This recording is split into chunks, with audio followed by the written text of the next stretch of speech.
estaba hablando en estos días sobre la refinería Talara. Y la verdad es que leyendo lo que escriben los periódicos, supuestas personas entendidas en el tema, confunden más las cosas. De hecho, hasta los congresistas creo que no saben muy bien de qué se trata. Pero el gran Federico Salazar, de manera didáctica, el profesor, nos va a explicar de qué se trata. Bueno, que es complicado y tiene muchas aristas, creo, ¿no? Claro, es que es un paquete de medidas, ¿no? El tema de la refinería Talara es solamente un aspecto, que es buscar modernizar la refinería, que en realidad es hacer una nueva.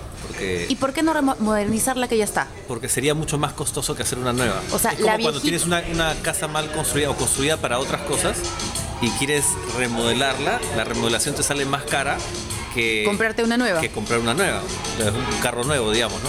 ¿Por qué? Porque todo el tema está en el tipo de trabajo refinero que va a requerir la nueva legislación ambiental sobre el tema de los residuos tóxicos en el producto del combustible, ¿no es cierto? El combustible refinado. ¿Y eso a partir de cuándo va a ser? 2014.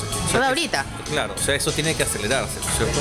Entonces, ya se han hecho los estudios técnicos y eso lo han hecho empresas encargadas, no lo ha hecho Petroperú. O sea, le encarga a una empresa internacional que hace este trabajo para las decenas de empresas gigantescas que hay en el mundo entero. Y le dice, bueno, acá el plan es este, ¿no? Incluso la refinería antigua no va a ser eliminada, sino que es como congelada. ¿Para qué? Para eventualmente en el futuro que pueda ser utilizada para otros trabajos, ¿no? Pero para el trabajo que se requiere ahora, lo mejor es dejarla ahí. Es dejarla ahí. Como en minería, por ejemplo, cuando se usan los camiones, sacarlos de la mina cuando ya están inservibles es demasiado caro. Entonces los dejan ahí y los entierran, ¿no? Entonces, esta es una cosa parecida, digamos. Que de repente para el ciudadano común pues es como extraño, ¿no? ¿Cómo que vas a dejar algo ahí? Un congresista te estaba contando, me dijo que en este proyecto que se va a ver en el Congreso, no permitían que el Estado pudiera tener capacidad de decisión sobre esta refinería antigua.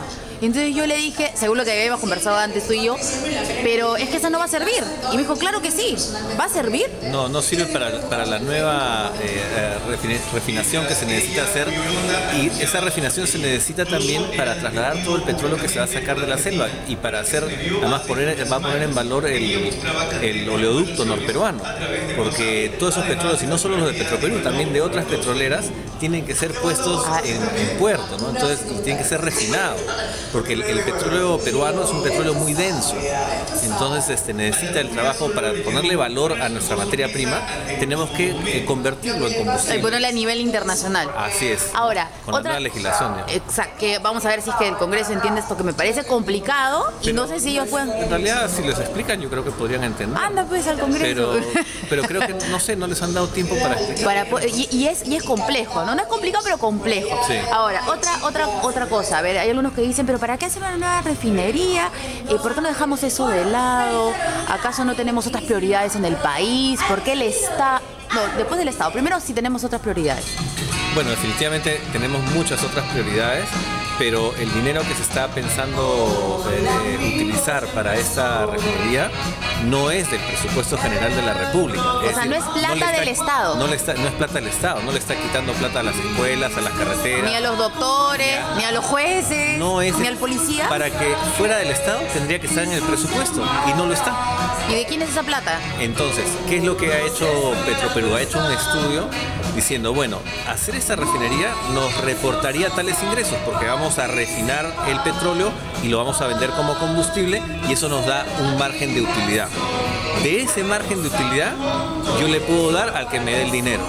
Entonces, eso se llama proyecto a futuro, ¿no es cierto? Entonces, de ahí voy sacando de la misma caja, voy sacando el dinero para repagar esa deuda o esa financiación que puede ser como deuda, como crédito, como aporte de capital, en fin, ya se verá.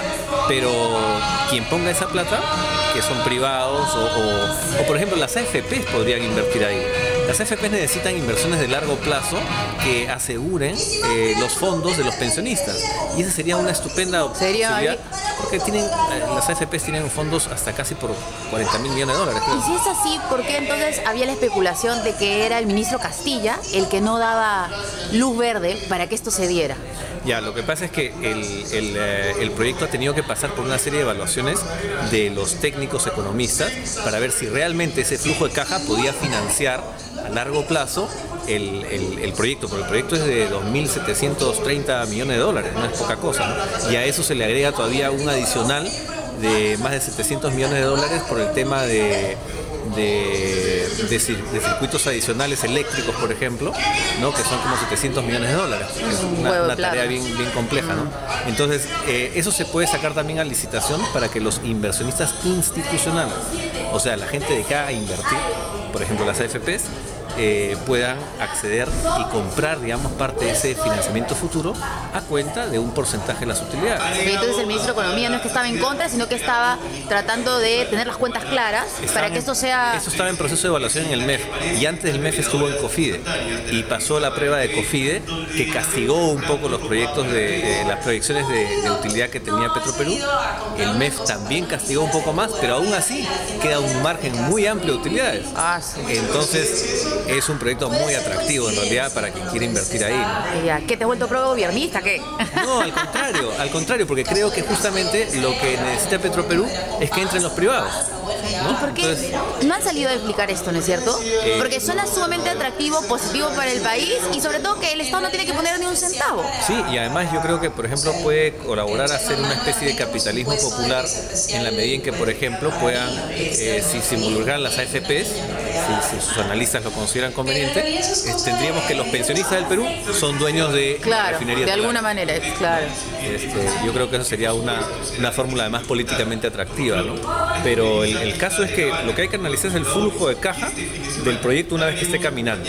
Hay un primer año o de repente 2 años en que obviamente no tienes el retorno porque tienes que pagar costos inmediatos, pero a largo plazo, mediano plazo, es un gran negocio, como todos los negocios petroleros del mundo. Bueno. Gracias, a ver si entendieron.